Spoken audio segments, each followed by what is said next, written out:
چنانچہ ہمارے بزرگوں نے لکھا ہے کہ 11 چیزوں سے 11 چیزیں قائم ہوتی ہیں. نکتے کی بات، انصاف سے حکومت قائم ہو جاتی ہے، پرہیزگاری سے صحت قائم ہوتی ہے، سخاوت سے دولت پکی ہو جاتی ہے، نیک چلنی سے انسان کی عزت اسٹیبلش ہو جاتی ہے، نیک اولاد سے انسان کو راحت یقیناً ملتی ہے، سچائی سے انسان کو کامیابی ملتی ہے، نفرت کا نتیجہ ہمیشہ دشمنی کی شکل میں نکلتا ہے، فضول خرچ انسان ہمیشہ قرضدار ہوتا ہے،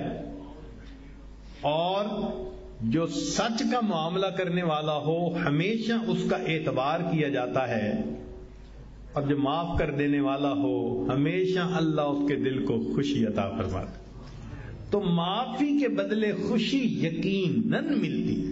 جو بھی معاف کرے گا کسی کو اللہ اس کے دل کو خوشی عطا فرمائے.